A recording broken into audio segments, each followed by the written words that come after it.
I look for empathy skills. And that is, I think, all too often IT people get so wrapped up in the technology, they forget about the customer or the business partner they're working with. And so I look keenly at whether or not I think the person has the ability to have empathy, because they feel like if you can have empathy, then you can solve problems. And so in all of the questioning I do, I'm looking for their storytelling around, can they connect with the person that I need them to connect with?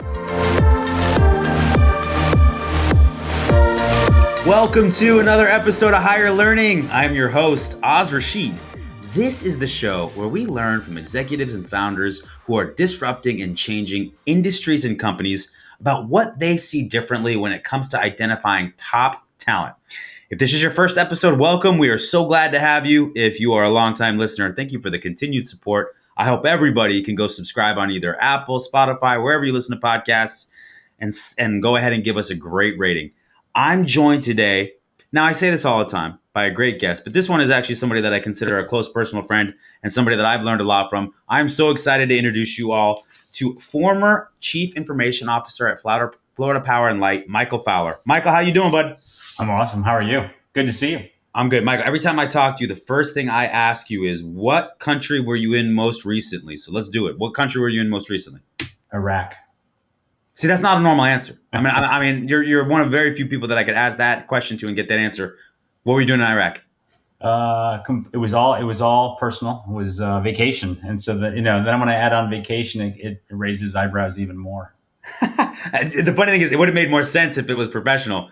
Okay, just before we dive into it, you got to tell me, what's something unique about Iraq, something you learned going there that people who haven't visited might not know? Beyond sort of that's where modern civilization began, in the Mesopotamia, which is the draw, right? The Tigris and Euphrates. What I didn't realize was there was as much water as there is in Iraq. And where the Tigris and Euphrates drain into is a big marsh.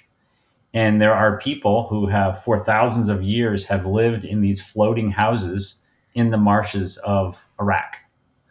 And so I think one of the coolest days we had was on a boat going through some of what I'm going to call villages within the marshes of Iraq.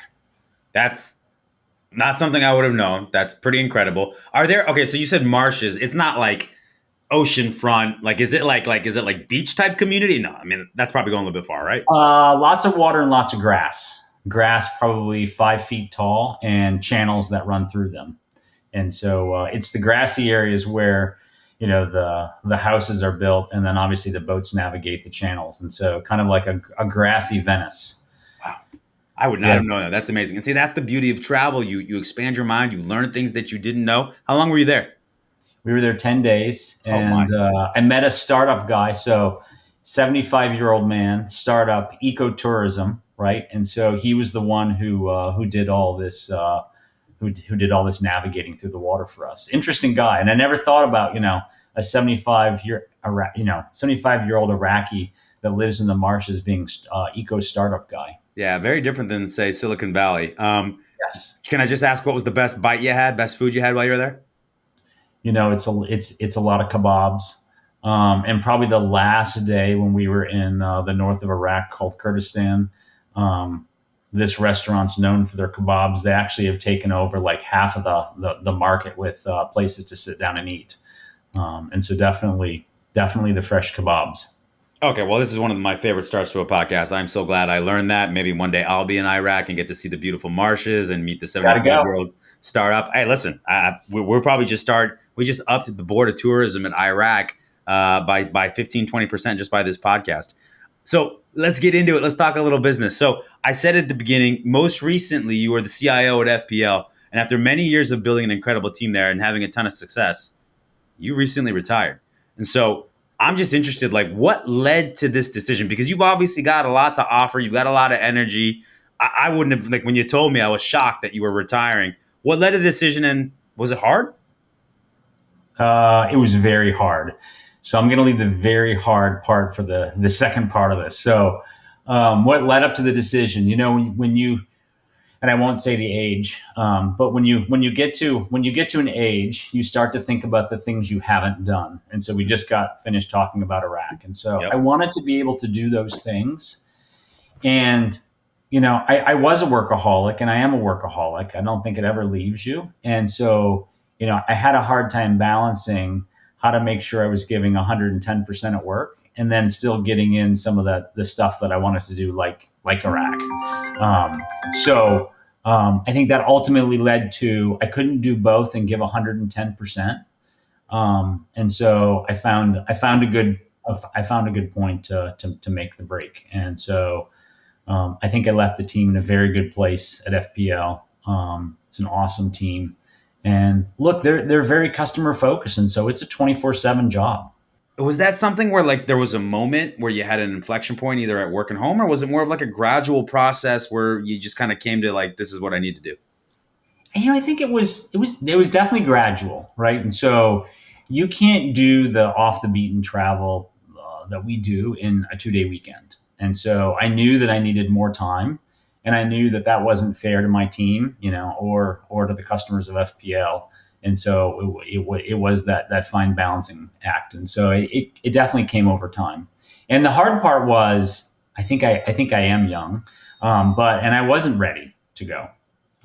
And so the first 3 months were probably the hardest, but I think I'm beyond that hump now. Well, so I really love having this conversation because I haven't really had it on this podcast before. So now that I mean, you're not in Iraq or places around the world all the time. You're spending a lot of time currently in South Florida in your home, right? So what are you doing to like take up that time? How are you keeping busy? One of the things I always hear about when people retire is like you lose a little bit of purpose in terms of like your professional challenges. And so how are you filling that void outside of the travel? Yeah, yeah. So for me, I've searched for places where I think I can get excited about the work, right? That fits the new schedule. And so whether that's helping Tech Hub South Florida, whether that's helping a company called Culture Partners, where I think they're doing a lot of work to teach companies how to cultivate culture for the greater good of the bottom line. And a lot of that was core to how I think and live and breathe and work. And so helping Culture Partners with their mission, with helping companies that want to refine their culture, I think was right up my alley, and sort of fits the new norm for my lifestyle. Yeah, I really Um, like that. I met you at a South Florida Tech Hub event. They do some wonderful things. I've spoken at some of the events and been at the events, and I've really enjoyed the team there. So that's awesome. I'm glad you're getting to put some time in that. And I know Culture Partners well too. We both know Colby, great guy. So I'm excited for you. I think there's a lot of like, the retirement is certainly not an ending point. It's the new beginning.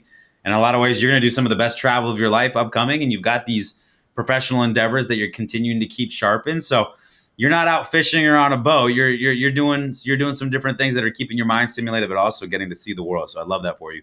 One of the things that I really, really liked about when you left, and you talked about how much the team mattered to you at FPL, right? And you wanted to do right by them as well as the customers.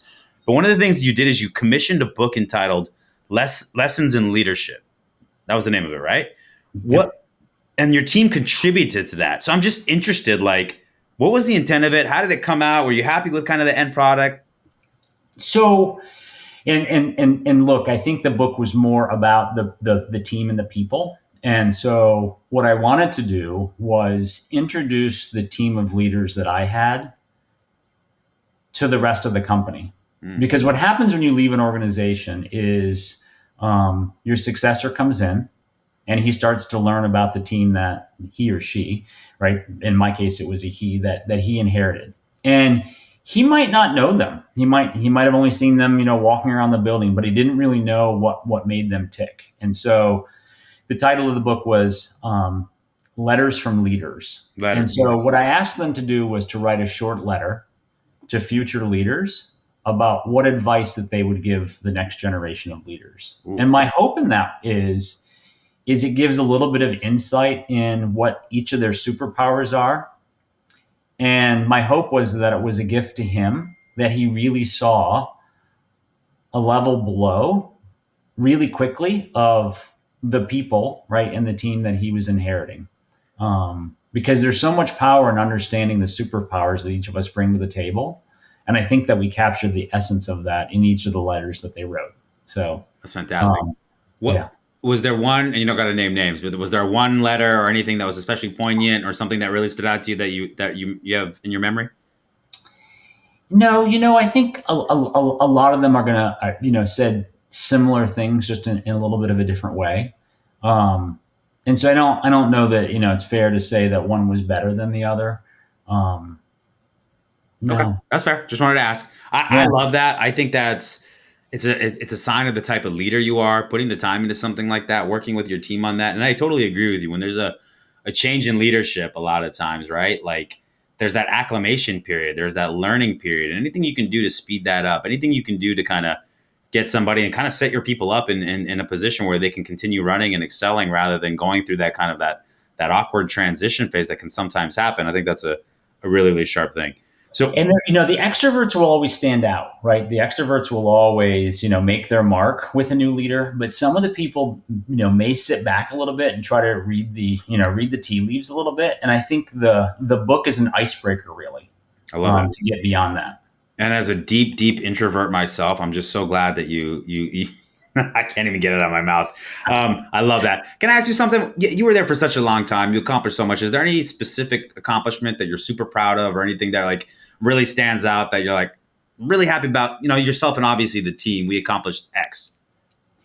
I'm a tech guy at heart, right? And so what makes me tick is all the new tech. And so um, and tech always needs to be refreshed. And in many cases, tech can get old, and sometimes people don't want to invest in the new tech. And so I think what I'm most proud of is that we got them in many cases on new contemporary platforms that will allow them to go even faster than what they have in the past. And it's a great time because the world's moving fast, and the expectations are that you're delivering value to customers really fast. And I think these new platforms will allow them to go, an order of magnitude faster, and easier, quite frankly.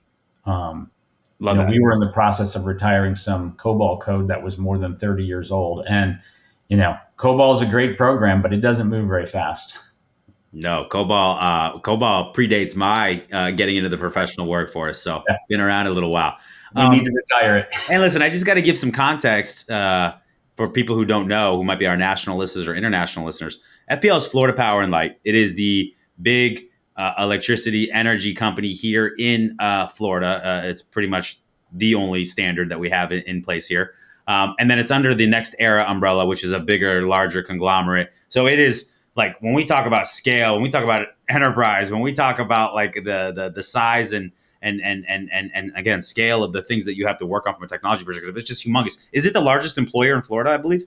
It has to be pretty close. I mean, maybe the higher ed and maybe some of the other, but it has to be one of the top for sure. Love it. And their service territory is all of South Florida, all up and down the East Coast, a little bit the West Coast, and the Panhandle of Florida. So it's the biggest by far utility provider in Florida for sure. And certainly when we break down the pie of my income and where it goes, they certainly have a big part of that as well. So me and all my friends here in Florida. So love it. All right, let's go back to the travel because you love travel, and I love that about you. And every time we go out to dinner and we talk, we're talking about the different places you've gone. You've been to more places this year than I've been in my life. I don't even think that's a controversy. Can you tell me, like, was this something that was like in you in your youth, and you've just always progressed this way, or is this something that you picked up a bug later in life? And why is it impactful for you? Like, what does it do for you outside of like these amazing experiences you get? So the person I'll talk about the most in my life is my grandmother. And so she was a small business owner in the 50s. And so being a woman business owner in the 50s was hard work. And so it always left a big impression on me. And I spent, during elementary school, during the summer, I would spend my summers with her. And so it was at a very, critical time of my life when I was very impressionable, that I would hear these stories about this, woman entrepreneur that everyone in town was afraid of because of, just her ability to run circles around everyone. But she also told me stories about her two around the world trips. And so she actually wrote a journal, and I have one of them from her trip around the world in 1963. Whoa. And the coolest thing about that trip, that is probably really relevant because we just finished talking about it, was in that trip in 1963, she landed as some of the first tourists in Baghdad, Iraq. Oh, it's all coming full circle. It is. And so I was able to read her journal, and I've posted some of this on LinkedIn and Facebook, journal excerpts from that trip. And went back to some of the same places that she went to. And the only thing I don't have is I don't have pictures from the trip. And so, I only have the written words. And I wish I would have had a few pictures from that trip. And so I think I got the travel bug at probably 10 years old. And I think I probably got some of my work ethic, listening to her, stories of, how you kick butt and take names. Love that. I got to tell you, I didn't tell you this, but I saw a picture of you recently that you were so young. It was almost like, I don't know, what year was it, Michael? Was it like 1980? I think it was on LinkedIn or something. I saw it. It was so young. And Yes. it was just obviously you, and then so obviously not you. You must have been like 20 years old, 21 years old. What was the context of that picture? I'm going to include it in the show notes so people can see it. Yeah, that probably was. I was at a company called BGE Home, so similar to FPL. BGE is the local provider in Baltimore, and they have a subsidiary called BGE Home at the time, and we were replacing every one of their systems in 15 to 18 months, and that's no small task. And I think on that project, I learned the power of platform because we were going from a whole bunch of homegrown applications to Microsoft platforms. And that's part of why it made it easier to get, everything replaced in such a short period of time. But I think the picture was of me and the change management guy, Dan Vanderhav, probably around a project plan. And I learned so much from Dan and change management because we think about change management as being, those people that train you how to use the new system. But Dan took it to a whole new level. Like he would go sit at people's desks and he would be like, "How are your kids? How's your husband? How's your wife? How are you feeling today?" And I think I learned a little bit about the importance of getting to know people. And if you get to know people, then sometimes the change is easier to implement. And I think what he learned was really learning about what was important to them and then try to get them to understand why it was important for them to learn the new system that we were trying to roll out. And so he was just great. Big shout out to Dan. We are going to go ahead and we're going to make sure that picture's in the show notes so people can share that and they can put the comparison next to you. I love that. I want to ask you before we jump into the hiring stuff. I've heard some of your great stories on the trips you've taken, memorable trips. So, is there any stories that you can share with our guests or our listeners that they can get an idea of what kind of adventures you have or something very super memorable for you? Well, usually they entail being off grid. And this story that I'll tell was on grid. So this was from last Christmas. We were in Guinea. So I'll let you look up which part of West Africa Guinea is. And so we landed in Conakry. And we had our first full day tour of the capital, Conakry, and we went to bed. And at midnight, I hear this high pitched whistle, which, instantly I'm thinking missile, right? And then the next thing I know, the window literally blows in and some of the ceiling falls on me. And all I'm thinking is, okay, well, I'm a little too far off the beaten path this time. Maybe I shouldn't be here. Lo and behold, what happened was there was an oil depot about a half a mile away that blew up. And so that was the explosion. And so the window, the glass actually blew in and the ceiling came down, literally? Yeah. And so it literally bent the frame of the window. I couldn't reclose the window. And then I had, the white stuff from the ceiling that was on the bed. Oh my God. So what happened is did you cut your trip short or did you was it just Nope. keep on going? They closed the whole city. And so the rest of our tour was not in that city. And so what we had to figure out was to get from where we were to where our tour guide was. And we commandeered 3 motorcycles, one for each of us and one for our luggage. And we only had to go about 2 miles. And so, anyway, maybe I'll find that picture for you too. I'd like to include that as well. So are you going back to Guinea or no? No, there's no reason to go back to Guinea. No, back to Guinea. Guinea's a one-time stop. I love it. One-time stop. All right, we're going to talk about something that I know both of us are very passionate about. Throughout your career, probably fair to say that you've hired hundreds, if not close to 1,000 people throughout your career. So I'm really interested in your take on, I mean, you've gone through the reps, you've gone through these different experiences. I'm sure you've had some bad hires, you've had a lot of great hires. Let's go through some of these lessons. So the first thing I'd ask you is, what's the core hiring philosophy for you as you bring somebody onto your team? I look for, and maybe this sounds trite, I don't know. I look for empathy skills. And that is, I think, all too often IT people get so wrapped up in the technology, they forget about the customer or the business partner they're working with. And so I look pretty keenly at whether or not I think the person has the ability to have empathy, because they feel like if you can have empathy, then you can solve problems. And so in all of the questioning I do, I'm looking for their storytelling around, can they connect with the person that I need them to connect with? I really like that. It is a really good quality. It's an important one. It's one that I realized pretty early on in my career is actually a super impactful one to be a great business leader. And why I say that is, yes, of course, like being able to, engage with your employees and understand their perspective on things is huge. But empathy also translates to your customers. Empathy also translates to your vendors. And empathy also translates to your partners, right? And the more that you can put yourself in somebody else's shoes and understand how they might have received something, what their intent might have been when they said something to you, what they might be motivated by, or they might be having a bad day, or whatever it may be. Absolutely. The more you can do these things, the better you can create better communication, better solutions. Like I specifically think about it with my customers a lot. Like, how would I receive this? What would I want to hear in this situation? What's happened when I've been upset at, say, Comcast or the Hilton or whatever it may be. They're catching strays right now. What did I want to have happen, right? And so a lot of like what we do, like one of the customer service things that we do at our company, we train is that when we say less is more, LES, right? And what we tell people is listen, empathize, and solution, right? At first, when somebody has a problem, you listen, then you empathize. Hey, I can understand why that would be frustrating. Then you solution. What is the next step? What can we do to make things better, right? Because at the many times what I find is that, particularly with customers, is that people just want to be heard. Same thing with employees, though. Same thing with vendors. And sometimes like they just want to know that you hear where they're coming from. And if they feel heard, that actually diffuses about 80% of the problem a lot of the time. And then you can start to work together on a solution.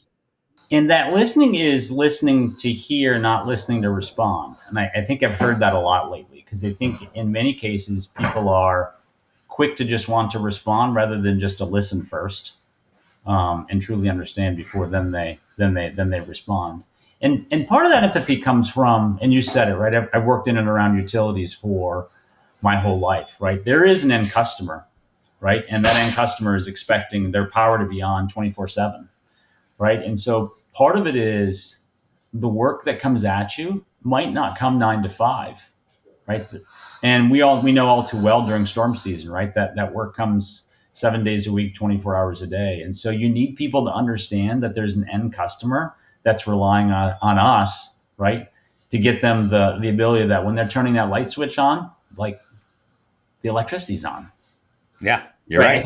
I think a lot of that empathy just boils down to I've been in and around that industry a long time, and how important it is for when you flip the switch, you want that electricity to be on. Finding the right talent for your team doesn't have to be a struggle. Meet Aon Hire, the world's first hiring experience management platform designed to transform the way you hire. Powered by AI, Aon Hire takes the hassle out of every step in the process.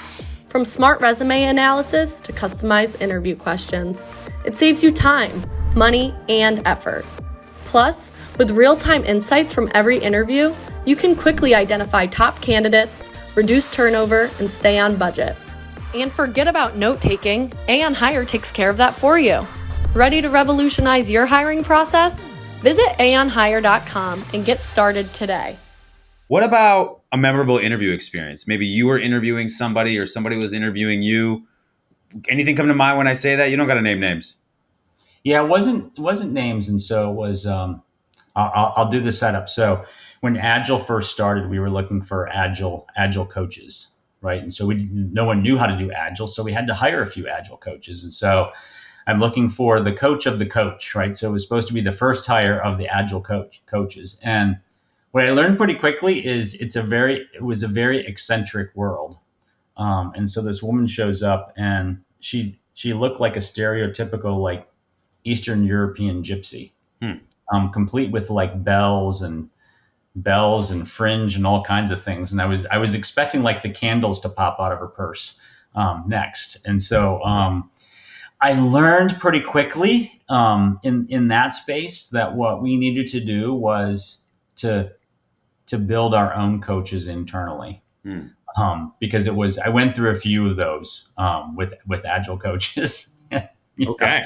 Yeah. That's so you actually started building a kind of development center within the organization to develop agile coaches rather than trying to go to the outside world, because you weren't just finding what you needed from a cultural fit, if we put it a nice way. No, exactly.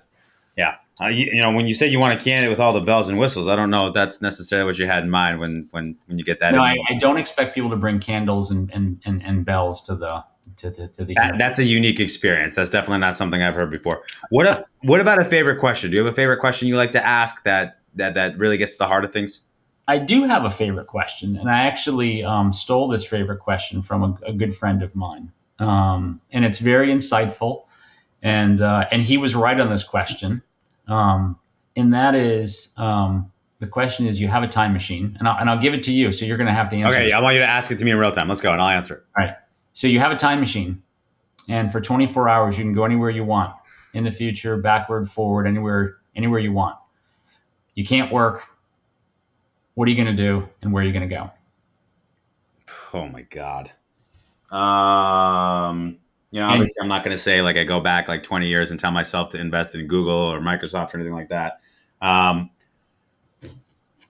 I am going to go to the future, and I'm going to go to a time where my kids have kids and it's Christmas time, and we are celebrating all together with a very large extended family, and we are together and enjoying ourselves, because I've always in my head like wanted to have a very big family. And it's not that I'm looking forward to be a grandfather or anything like that, but I just like having a big, warm family environment and spending time together. I'd like to look and see what that feels like. I'd like to see if I have a little gray in my hair. And that's probably what I would do. I'd probably, what a sappy thing for me to say, but you said I couldn't say anything professional or work-wise, so I went right for, I always have this kind of like Norman Rockwell idea in my head of like snow's falling and we're all gathered around a big Christmas tree with the fire going, and little kids are playing and dogs are yapping and there's pie in the oven. So I don't know. That's what I would do. I would go look maybe 20 years in the future. What do you think? There is, and you know this all too well, there is no necessarily right or wrong answer to some of these things. Part of it is, and I did it for you, right? I want to catch you. I want to catch the person just a little bit off guard. Yeah, you did that. Correct. They can't be rehearsed, and you get to see a little bit of the person and what they're thinking. And there's only one hidden thing that I'm not looking for, and that is narcissistic behavior.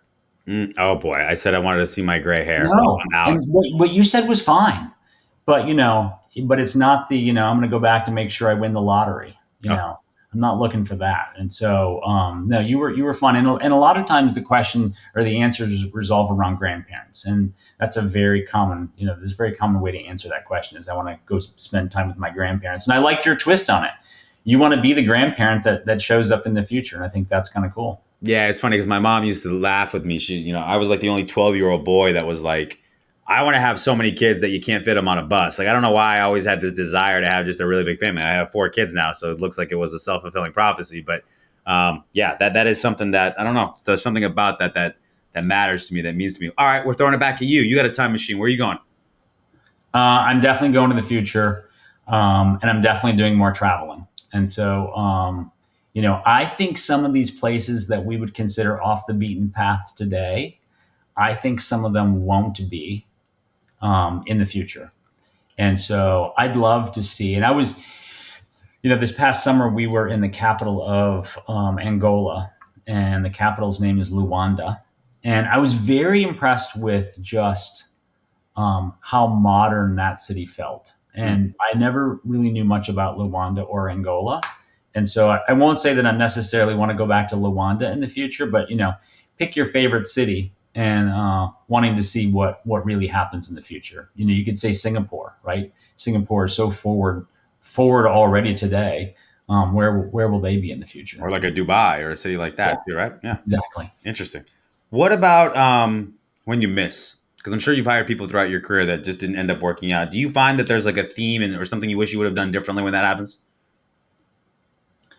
I don't know that there is necessarily a theme, but I think what happens is there's something during the interview process that plants something in the back of your mind where you're like, I'm not quite sure. And you second guess or override yourself. And then when it doesn't work out, you're like, you know what? I really did see this. And so I should have listened to myself. And so I think as I got older and more experienced, the more I listened to that, to say, if your gut's telling you that something might be amiss, then you probably want to do a pass. And really that's good for both you and the candidate, because a bad fit is just bad for everybody all the way around. Nobody wants to go through those, you know? Yep, 100%. What do you do to kind of create a unique candidate experience? Is there anything that you particularly did in interviews, or do you have like maybe a time that you were interviewing where another company created a unique candidate experience? What does that mean to you, and what's been one that stands out to you in the past? When I was at FPL, and I would have done this when I was in Baltimore too. Is I try to give them a feel for where they're coming to work, and so I don't always do the interview, or didn't do the interview in my office. I would say, hey, let's go do this someplace else, and take them to a different part of campus. Sometimes it was the coffee shop, and I think in that moment where you take it out of behind a desk in someone's office, it becomes a more relaxed feeling, and usually the candidates will open up a little bit more. And certainly then giving them the opportunity to ask questions in a two-way dialogue. Love that. All right, I know you don't want to name names and offend anybody you leave out, but when I ask you about the best hire you ever made, does somebody immediately come to mind? Oh, yeah, that would be hard, because they're all going to be watching this and they'll be like, "Why did you say that person?" Can I say? All I want to know is, did you know it in the interview? The person that ended up being like the great hire. Well, absolutely. Okay. Absolutely. And he was not a traditional IT person. And he had spent many years on the business side. And I thought that was so powerful, because I didn't need him to be the IT expert. I needed him to help bring people together to solve problems. And all too often, I think in IT, we're looking for the deep skills of the IT person, who can put the rocket on the moon. Yeah. So to me, this is what this show is all about. I find that when you can see the uncommon, right? When you can see something that others don't, when you can make that translation, when you can take something that are not necessarily seen as the translatable skills, but that really apply and are really going to make sure the person excels, and understand that unique potential that maybe other people would have looked over. That's what we look at as a recruiting organization, because that we want our clients to trust us in a way. It's like, well, maybe on paper you're not seeing it, but wow, here's why we think this person's a great fit. Those have been some of the most memorable, impactful hires our company's ever done. First, you have to have a lot of trust in that relationship. But two, you also have to train people and have people that know their customers, right? Do that deep listening up front, and then be able to identify the things that they know are truly important. That is one of the more satisfying things that we do at our company at any given time. And so I really respect that in leaders who can do that. It's easy to, I've said this before, it's easy to draft LeBron James number one, right? But when you can identify somebody that maybe wasn't that perfect prospect, or didn't have it all on paper, or whatever it may be, and they become a success, that's a totally different story. And I described probably 3 or 4 people. So I didn't describe just one person. I actually did that a couple, 2 or 3 times. And so, every single one of them right now is like, Michael's talking about me. That's unbelievable. Smart guy. I usually ask at this point what you're working on right now that you're really excited about. Is there anything that maybe from a South Florida Tech Hub, Culture Partners, or even just kind of like your own self-development that you're working on right now that you're pretty excited about? I think we touched a little bit on it, the retirement gig, and what it means to be working and be retired, and whether you want to call it a second career or your retirement career. And I think going through that discovery phase, and as I said, the first 3 months were the hardest, but I think I'm starting to like it now. What I find is that I'm able to work on the things that I love and interact with people that I think are really important. And so, you know, whether it's a one-on-one with someone in a mentoring session, whether it's with a potential client, the ability to have sort of a stress-free conversation about whatever is meaningful to the conversation, whether it's about them, whether it's about me, whether it's about their project, I think is very gratifying for me. I love that. And listen, some people have a real hard time with it much longer than 3 months because they just struggle to kind of find that, that purpose that what makes them tick. So I'm thrilled to hear that for you. And I love that because so much of work is a lot of shit you don't want to do that you got to do. That's part of having a job, right? You can't just have the cake and eat it too. Sometimes you got to do a lot of things you don't want to do. Now you've earned the right to be more selective in the people you spend time with, the activities and challenges you take on. And that's got to be just so rewarding. So I love that for you. The one thing I probably say at least once a day to someone is do big things. Do big things. And why do you say that? What's your advice there? Because I think all too often people hold themselves back from taking a little bit of risk. And that goes for myself as well. And so I think human nature, we always shy away from risk taking. And so the things that you look back on in life are usually the things that were big. And so I always tell people, I said, go after some bigger things than what you're going after, because you usually learn a lot in that process. And 9 times out of 10, you're successful at it as well. And if you're not, you learn and you go after the next big thing. Love that. All right. Last question before our speed round. What is some advice that you give your 20-year-old self that you didn't know then, but that you know now? And it can't be do big things. Yeah. I think some of it is, I probably didn't move around as much as I should have. Meaning like physically, like move to different locations? Yep. Moved to different locations and probably between jobs and between companies, right? Mm-hmm. I largely stayed at 2 companies for most of my career. It was two big, large chunks.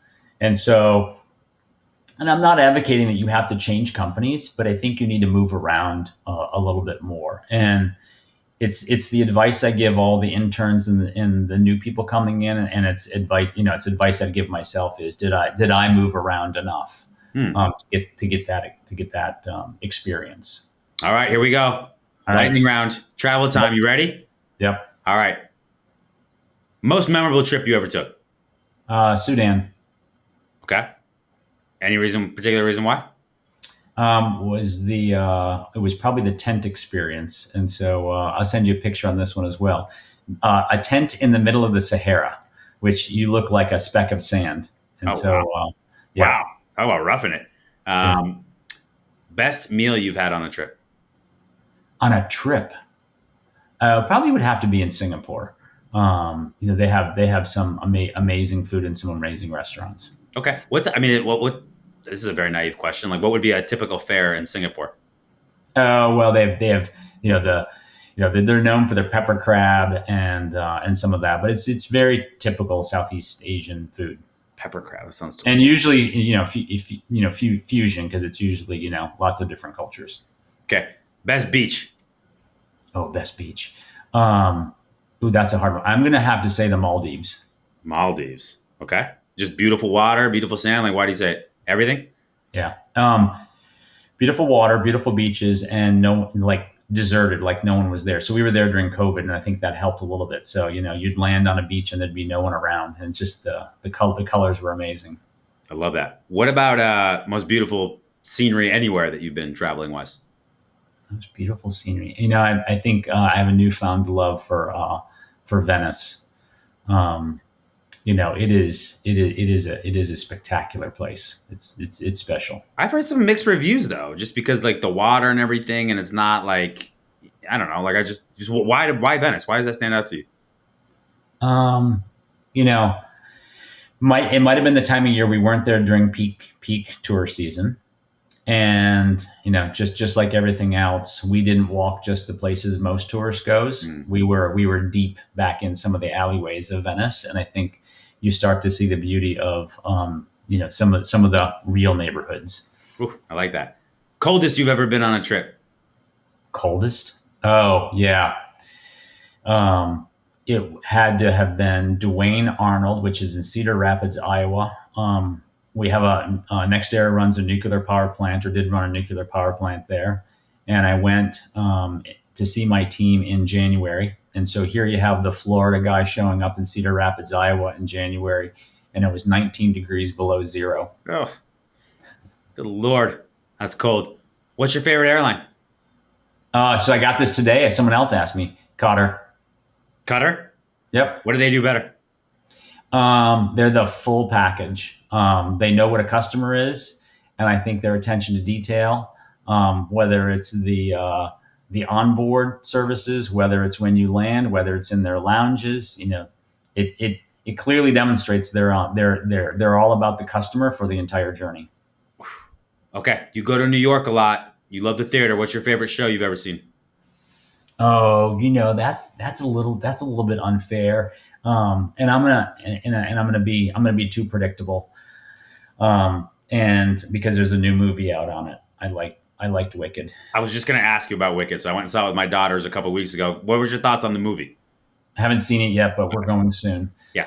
My only regret on that is I wish I could have seen Indina Menzel in the original, and Kristen Chenoweth. And so love seeing both of them, no matter what they're doing. All right, last thing. Best place in New York to go to a restaurant to eat. What's your top place? Oh, there's so many, but La Bernardin probably is the Good choice. Is the best one. Eric Ripert, right? What's that? Eric Ripert is the chef. Yeah, I don't know. Ripert. I am pretty sure about that. He's Le Bernardin. I'm gonna give you two more. Aquavit.